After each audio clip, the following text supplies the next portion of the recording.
परिवार था। अब बड़ी हुई उसका नाम भी आम्रपाली रखती है।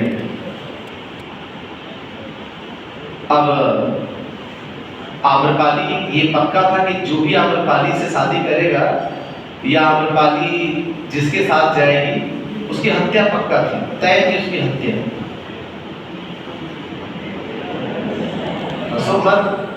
उसकी हत्या पक्का थी, क्योंकि कोई भी आम्रपाली को मतलब खोना नहीं चाहता था। तो लिच्छवी संघ की मीटिंग हुई, संघ में निर्णय लिया गया। सोचो, संघ में निर्णय, आम्रपाली को हम नगर वधु बना देते हैं। क्या बना देते हैं? उसी किस्मत देखिए, क्या बन गई? नगर वधु। आम्रपाली को उन्होंने नगर वधु बना दिया, वैश्या बना दिया, पूरे नगर की सेवा करें बड़े लोगों की। आम्रपाली को नगर वधु बना दिया गया। सारे लोगों ने मिलकर संघ ने निर्णय लिया कि अगर ये किसी की पत्नी बन गई तो हत्याएं होती रहेंगी, इसलिए बढ़िया है कि इसको नगर वधु बना। यानी अब आप यहाँ ये कहेंगे भारतीय संविधान का अनुच्छेद 19 कहाँ गया? नहीं था ना? बहुत बढ़िया, नहीं था ना? अगर अनुच्छेद 19 नहीं होता, चलिए वो तो छोड़ दीजिए, मूल अधिकार न होते तो आज देखिए कितनी चीजें बदली। उस समय भी गणराज्य था, सारे गणराज्यों ने मिलकर तय किया इसको नगर वधु बनाते हैं, सबकी सेवा करिए। आम्रपाली आजीवन नगर वधु, बहुत लंबे समय तक नगर वधु बनकर सेवा करती रही, कई वर्ष बीत गए। इसी बीच वैशाली में गौतम बुद्ध अपने शिष्यों के साथ गए। कौन गया? बुद्ध अपने शिष्यों के साथ गए। ये सच्ची कहानी है। बुद्ध अपने शिष्यों के साथ गए। आम्रपाली की नगर वधु थी और इतनी खूबसूरत थी, सारे राजा जितना पैसा चाहो तुम लोग, महल में रहती थी, उसके लिए पर्सनल महल था। तो बुद्ध के साथ बहुत शिष्य हैं उनमें, और शिष्यों का क्या था कि शाम को सब निकल के भिक्षा मांग के लाओगे। दिन भर क्या बुद्ध उपदेश देते थे और सब शाम को निकलते थे भीख मांग के लाते थे। ये इसीलिए नाम पड़ा भिक्षु। भिक्षु मतलब भिक्षा मांगने, भिक्षा से बना क्या? भिक्षु, भिक्षु। आप समझ आए? भीख मांगने वाले भिक्षु। तो भीख मांग के खाते थे वो। हमारे सनातन संस्कृति में भीख एक उपाय रखा गया है आपद धर्म के रूप में, कभी इसमें चर्चा करेंगे। तो शिष्य भीख मांगने गए तो आम्रपाली के यहाँ गए, उसी आम्रपाली के महल के सामने पहुंच गए।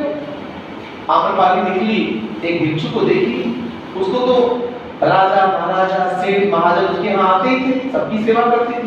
उसने देखी एक भिक्षु गेरुआ वस्त्र पहना, इतना खूबसूरत तेज उसके चेहरे पर।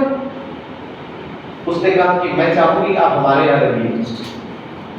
बाकी सब उसके जो भिक्षु के दोस्त थे वो सब बोले अरे भागो भागो भागो, महिला महिला महिला, वो भी नगर वधु, भगवत अभी आज गुरु जी मतलब पता चलेगा तो दिक्कत हो जाएगी। उस भिक्षु ने जो जिसको बारे में उसने कहा, आम्रपाली ने उसने कहा ठीक है मैं आपके यहाँ रहना स्वीकार करूंगा, लेकिन मैं पहले अपने बुद्ध से, गुरु से पूछ कर आना चाहता हूँ। परामर्श लेके वो चला गया बाकी भिक्षुओं के सामने बुद्ध के पास। कहा कि आम्रपाली नाम की एक लड़का है, वैश्या है, वो मुझे अपने निवास पर रहने के लिए आमंत्रित की है। गुरुदेव आप बताएं क्या मैं वहां जा सकता हूँ? बुद्ध ने कहा जाओ। क्या कहा बुद्ध ने? जाओ। जैसे बुद्ध ने कहा जाओ, वो चले गए। बाकी जो उसके मित्र थे आपत्ति व्यक्त की, बोले कि ये तो संघ में विचार पैदा करेगा, ये तो ठीक नहीं है, संघ बदनाम हो। गौतम बुद्ध ने कहा मूर्ख, मुझे अपने शिष्य पर भरोसा है। ओके, मैंने उसको समझाया। वो गया और कई दिनों तक, महीनों तक उसके साथ रहा। जब वापस आया तो वापस में वह शिष्य ही नहीं आया, आम्रपाली भी बुद्ध के पास पहुंच गई। कुछ समय बाद आम्रपाली भी पहुंच गई। आम्रपाली ने कहा तथागत, जिसके शिष्य को मैं न डिगा सकी, मेरे कदमों में राजा महाराजा सेठ महाराज सब आते हैं, और जिसके शिष्य को मैं न डिगा सकी उसका गुरु कितना महान होगा। मुझे अपने शरण में लीजिए। Is it right? आम्रपाली का। अब आम्रपाली की दूसरी कहानी, अजात शत्रु के पिता बिंबिसार, वो आम्रपाली को भी प्रेम करता था। अब वो दूसरे राज्य का सुन लिया, वो अलाउद्दीन खिलजी टाइप का है ना, वो सुन लिया कि अभी आम्रपाली कोई नगर बधू इतनी खूबसूरत है,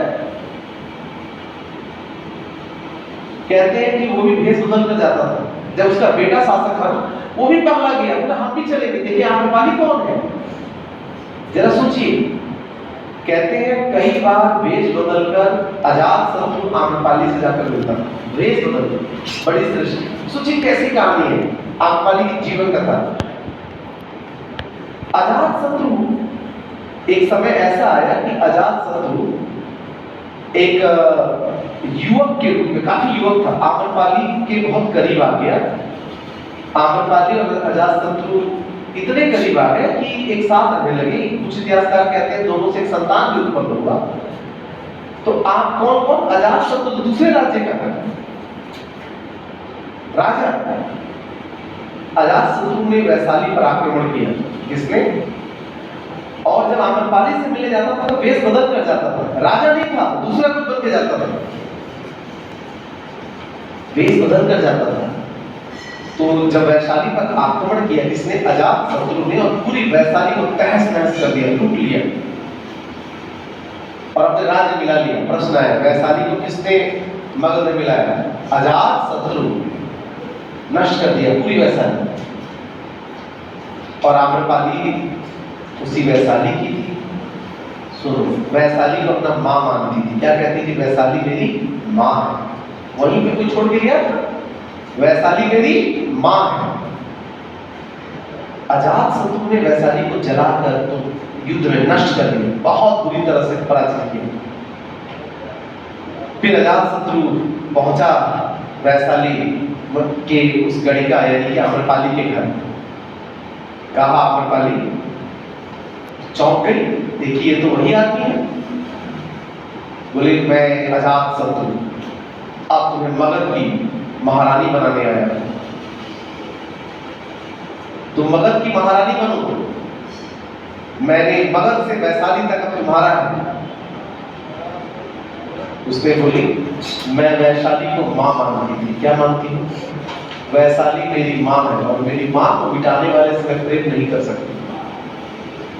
इसलिए आम्रपाली एक वैश्या की इतनी इज्जत है हमारे देश में। ध्यान दीजिएगा, जिसके नाम से ट्रेन चलती है, जिसके नाम से संस्थान है, समझिए। उसने कहा कि वैशाली मेरी मां है। वैशाली क्या है? मेरी मां है, और मेरी मां को मिटाने वाले से प्रेम नहीं कर सकती, संभव ही नहीं है। बुद्धम शरणं गच्छामि। आई बात समझ में? तो ये कहानी थी वैश्या। क्लियर हो गया? तो व्यक्ति कहां है महत्व तो नहीं रखता, व्यक्ति के सिद्धांत और कार्य कैसे हैं वो उसे अमर बना देते हैं। आप कहां पैदा होते हैं, आप किस परिवेश में जी रहे हैं, ये मायने रखता। मायने रखता है आपकी सोच कितनी ऊंची है और आपके कर्म कितने पवित्र हैं। Is it right?